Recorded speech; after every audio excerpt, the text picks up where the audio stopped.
راته ووایه کراره غږ دې ورک دی راته ووایه کراره غږ دې ورک دی چرته تلای نګاره غږ دې ورک دی او زه به زهر خورم ته غلی راته کښېنه زه به زهر خورم ته غلی راته کښېنه هنډیواله انتظاره غږ دې ورک دی خزانه یې د مخ لوټ کړه تر سیریو توره خاله څوکیداره غږ دې ورک دی ستا په ځمکه ستا خدایي چلنج کړی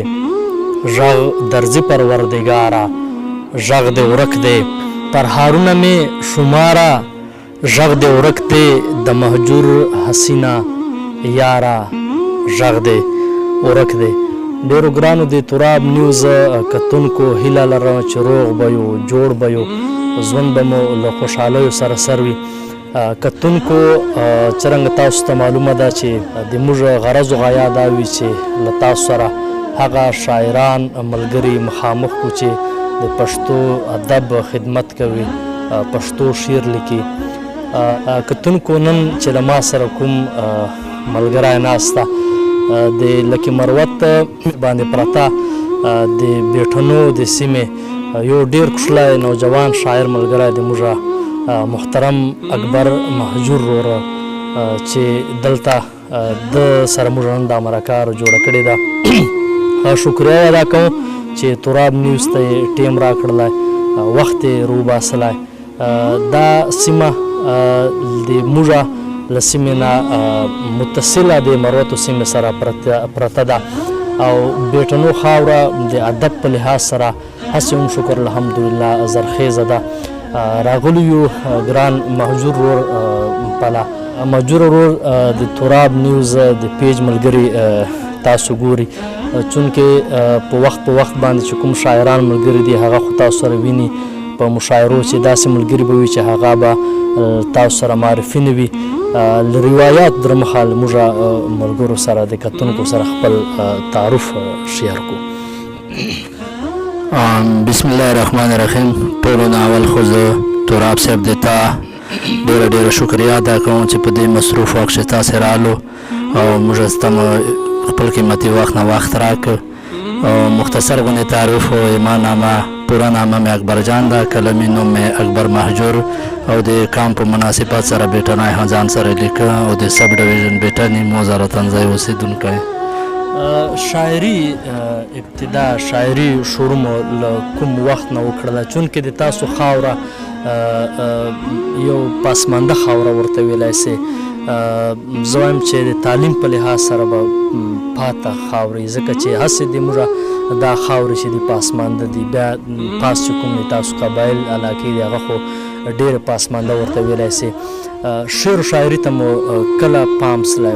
کوم وخت نه شعر لیکو مننه تراب صاحب زه خو تقریبا چې کله نه ما کښې شعور راغلی ده کله نه ما لفظونه زده کړي دي نو هغه وخت نه غالبا زه شاعري کوم پیله ماته یاده ده چې ما به لکه څه نه څه موزون لفظونه به مې سره موزون کړه نو هغې نه به مې شاعري ویله خو خبره دا وه چې ډېر وخت د علاقې د روایاتو مطابق ما شاعري پټه ساتلې وه او د سوشل میډیا په سبب باندې زه پټ پاتې نه سوم نو دې له وجې نه زه هغه سو او دا زه د سوشل میډیا شکرګزار هم یم که چېرته دا سوشل میډیا نه وای نو کیدای شي چې د نورو ډېرو بیټنو شاعرانو غوندې زه ورک سوی وی څرنګه موږ د عمر دراز مروت صاحب شاعري ګورو موږ د عبدالرحیم مجذوب صاحب شاعري ګورو داسې نور د مروتو شاعران چې اکثر ګورو خصوصا د مجذوب صاحب په شاعري چې دا رنګ سړي ته ډېر ښکارېږي چې هغه د کوم د مورنۍ هغه د لهجې هغه سوچه ټکي وي هغه ډېر وي په چې د تا شاعري چې سړی هر وي ګوري د خپلې د تاسو د بیټنو د لهجې چې کوم هغه خالص ټکي وي هغه ډېر زیات چې بیا د تاسو په شاعري باندې هغه لهجه ډېره غالبه وي آیا تاسو دا قصدن کو که خطاان کو تاسو تراب صاحب ډېر ښکلی سوال مو وکړو زه خو وایم چې هر شاعر ته دا پکار دي چې خپل د سیمه ییز چې کوم لغات دي چې هغه به ضرور استعمال کړي او کله موږ هم چې کتاب شي لیکل کوو نو پکار ده چې موږ کومه معیاري لهجه د هغه استعمال کړو خو زه وایم چې کله موږ خبرې کوو یا هغه کوو نو کم از کم لهجه خو که موږ معیاري استعمال کړو کم از کم لغات موږ دا ورکول نه دي پکار نو دا چې کوم لغات او دې موږ د قبایلو سیمو چې ډېر داسې ښکلي ښکلي لغات دي چې هغه کله په شعر شي استعمال شي نو نور قامونه یې خوښوي او دا در راکوي د منتظر بیټني صاحب په حواله سره چې سړی ګوري د بیټني صاحب په دې حواله سره کتاب هم لیکلی ده د لهجو د حروفو ما بنیادي سوال دا وړلی چې تاسو دا کوم الفاظ راو یعنی بعضې د موږ شاعران ملګري چې وي هغه په شعر چې مطلب دا کوشش کوي چې د ما په شاعري باندې د یوسفزۍ لهجې چې کوم هغه د په غالب وي مطلب لکه زه به دا وایم چې شاعر مروتي هغه د یوسفزۍ د لهجې مطلب لیکي وایي نو لکه ما مقصد دا ولی چې تاسو کوم الفاظ راو تاسو کومه لهجه کوو دا مطلب تاسو قصدن دا لهجه وایو چې مطلب لکه چې تاسو کوم لهجې الفاظ دي چې هغه زمدي پاتې سي کا مطلب لکه ما مقصد دا ده چې په قصدن باندې الفاظ راو کا خطان تاسو نه ویل سي دا خو تراب صاحب خبره داسې ده چې کومه د موږ د علاقایي تورې دي هغه خو غیر شعوري طور هم موږ نه استعمالیږي او چې کله شعر شي استعمال کړو نو موږ ته به ذات خود هم په نسبت د نورو د علاقو د تورو ډېره خوند راکړي او ډېر ښه پوښې ولګېږي نو غیر شعوري طور هم موږ نه استعمالیږي او شعوري طور هم موږ دا کوشش کوو او زه به ذات خود چې کومه د موږ د بیټانو لهجه ده یا د موږ سره د مروتو لهجه ده دا زه د نورو لهجو نه په نسبت باندې زه خوږه ګڼم او د پروفیسر غلام رباني طایب صاحب د موږ استاد تېر سوی ده د کالج استاد مو د شاعري استاد مو خو د کالج استاد مو هغه دا خبره کوله چې د مروتو لهجه یا دا لهجه چې ده دا ژبه چې ده دا ډېره وسیع ده وایي چې دې ثبوت دا ده چې کله یو یوسفزی خبرې کوي نو موږ تاسې پرې پوهېږو او چې کله موږ خبرې کوو نو بیا یوسفزي د موږ په هغه باندې نه پوهېږي نو زه دا وایم چې دا لفظونه زه شعوري طور هم استعمالوم او غیر شعوري طور هم مانه استعمالیږي کتونکو په دې وخت باندې به زه له تاسو سره یو یاد دهاني درته وکړ د خدای بخښلي محترم سلیم راز صاحب سره د ما یو مرکې په وخت باندې راز صاحب ماته دا خبره کړ چونکې هغه خو د عالمي د ژبو چارمین هم پاتې سره و هغه ما سره په مرکې چې دا ویلي ول چې د مروتو د بیټنو دا د دې سیمې چې کومه لهجه ده دا پسته او خوږه لهجه ده د مهجور صاحب د دې انټرویو په وساطت باندې به زه د خپلو د دې سیمې د شاعرانو نه دا یو خواست وکړم چې تاسو هر کله شعر لیکو د خپل د لهجې چې کوم الفاظ دي هغه زه وایم چې سړی راري هغه خوندي کړي لکه څرنګه د عمردراز مروت صاحب په شاعري چې موږ ته ډېر د مروتو هغه سوچه د بیټنو هغه سوچه ټکي پراته دي چې هغه په نورو لهجو کې نشته نو د مهجور صاحب په دې انټرویو په وساطت سره به زه له خپلو نوجوانانو شاعرانو دا خواست وکړم مهجور صاحب خوند کوي چې له تاسو سره نور خبرې وکړو د تا په لاس چې کتاب ده او د خپل کتاب په حواله سره موږ کتونکو سره خبره شریکه کړه چې تاسو کتاب څه نام ده او کله مو چاپ کړی ده مننه تراب صاحب ما اولنی کتاب چې نامه یې ده د ژوندانه نارې د ګونګې نسي یو کال ایفکس پروسه چې دا چاپ سوی ده او اوس د ډېرو ملګرو تر لاس ورسېدلی هم ده او نور به انشاءالله ملګرو تر لاسو ورسېږي نوره شاعري تقریبا ما سره د تقریبا د 2-3 کتابونو انتخاب شاعري پرته ده هسې خو شاعري ما سره ډېره ده خو تقریبا که زه کتاب ځینې تیاروم نو انشاءالله 2-3 کتابونو انتخاب شاعري ما سره ده چې زیاتره په غزل باندې مشتمله ده مهجور صاحب ډیره مننه موږ کتونکو سره د خپل خبرې شریک کړې خدای دې وکړي چې تاسو دا خدمت د پښتو د ادب داسې دوامدار وي له موږ کتونکو سره خپل کلام شریک کو مننه د کتاب نه یو غزل درته وایم چې مطلب عرضه چې شین پسرلی دی یو او بل باندې مین دي خلک شین پسرلی دی یو بل باندې مین دي خلک څه داسې نه ده چې زموږ غوندې غمجن دي خلک. او شعر ده چې دا استغفار په تالابونو کښې دې ولمبېږي، دا استغفار په تالابونو کښې دې ولمبېږي، دا چې ګناه باندې تپلي دي خیرن دي خلک. واه واه واه ډېر دا شعر بیا وایه ډېر ښه. دا استغفار په تالابونو کښې دې ولمبېږي، دا استغفار په تالابونو کښې دې ولمبېږي،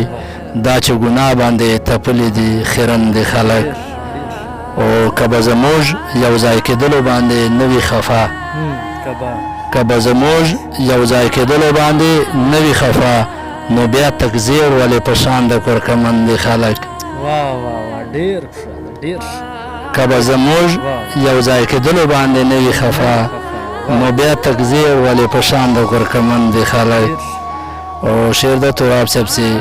چې اننګي دې د نظر په ژبه ونه څټي، چې اننګي دې د نظر په ژبه ونه چې اننګي دې د نظر په ژبه ونه څټي، ته څه خبرې ګل چې څومره زهرجن دي خلک. دا بیا ووایه ډېر چې اننګي دې د نظر په ژبه ونه څټي. واه چې اننګي دې د نظر په ژبه ونه څټي، ته څه خبرې ګل چې څومره زهرجن دي خلک. او شعر ده چې مرګ که د یو جهان نه بل ته د سفر نامه ده، مرګ که د یوه جهان نه بل ته د سفر نامه ده، خفزده ولې بیا له دار او له رسن دي خلک. مرګ که د یو جهان نه بل ته د سفر نامه ده، خفزده ولې بیا له دار او له رسن دي خلک. او مقطع ده چې یوه مسکا قدرې هم په هیچا نسي پیرزو، یوه مسکا قدرې یوه مسکا قدرې هم په هیچا نسي پیرزو، ماجوره دلته په صحیح معنا نیستمن دي خلک. یوه مسکا قدرې هم په هیچا نسي پیرزو، ماجوره دلته په صحیح معنا نیستمن دي خلک. ډېر ښه. یو بل شعر ماجور صاحب او بل به دا یو نوی غوندې غزل ده، دا به در سره شریک کړو چې توره تیاره ده واشات خور دی یو د شور په منځ کې. توره تیاره ده، توره تیاره ده واشات خور دی یو د شور په منځ کې، ژوند او زه دواړه یو ولاړ د سرکې ور په منځ کې. ډېر ډېر ډېر. توره تیاره ده واشات خور دی یو د شور په منځ کې، ژوند او زه دواړه یو ولاړ د سرکې ور په منځ کې. او شعر ده چې زه او بلایو د یو بل نه د یو لاس په فاصله، زه او بلایو د یو بل نه د یو لاس په فاصله، زه او بلایو د یو بل نه د یو لاس په فاصله، سره مات کړي به مو و خو د مې مور په منځ کې. دا بیا وایه ډېر ښکلا شعر. زه او بلایو د یو بل نه د یو لاس په فاصله، سره مات کړي به مو و خو د مې مور په منځ کې. او شعر ده چې زه و تا ته او ته ما ته په مورچل کې ناستې، چې زه و تا ته او ته ما ته په مورچل، چې زه و تا ته او ته ما ته په مورچل کې ناستې، د سوچ تضاد دی او که څه شی مو د نور په منځ کې. د سوچ تضاد دی او که څه شی مو چې زه و تا ته او ته ما ته په مورچل کې ناستې، د سوچ تضاد دی او که څه شی مو د نور په منځ کې. او شعر ده چې که مو لورېږي راته ښې ډېرې دعاوې وکړو، که مو لورېږي راته ښې ډېرې دعاوې وکړو، یو تور طوفان راته ولاړ دی د خپل کور په منځ کې. که مو لورېږي راته ښې ډېرې دعاوې وکړو، یو تور طوفان راته ولاړ دی د خپل کور په منځ کې. او شعر ده چې نه زه ترې پښه وراڼوم او نه جانان کړي جرأت، نه زه ترې پښه وراڼوم، نه زه ترې پښه وراڼوم او نه جانان کړي جرأت، وختونو موږ ته اچولی د منګور په منځ کې. دا ډېر ښکلا شعر دی، ډېر ښکلا شعر دی. نه زه ترې پښه وراڼوم او نه جانان کړي جرأت، وختونو موږ ته اچولی د منګور په منځ کې. او مقطع ده چې نه پرې پوهېږي نه څوک اوري د مهجور خبره، نه پرې پوهېږي نه څوک اوري د مهجور خبره، دا پښتونخوا ده او که نه یم د لاهور په منځ کې. دا پښتونخوا ده او که نه یم د لاهور په منځ کې. نه پرې پوهېږي نه څوک اوري د مهجور خبره دا پښتونخوا ده او که نه یم د لاهور په منځ ډېره مننه مهجور صاحب. کتونکو دا و د موږ ګران ورور مهجور صاحب چې ډېر ښکلي شعرونه او څرنګه چې ما په ابتدا چې ویلي ول چې د ده په شاعري باندې هغه خپله سوچه هغه بېټنواله لهجه چې هغه ښکاره یې جوته یې پکې ډېر خوند یې وکړله. هیله لرم چې د ده دا خبرې د ده دا شعرونه به تاسو خوښ په دې وخت د موږ پروګرام ټیم سر ته رسي. نصیر تراب تاسو غواړم اجازه د خدای.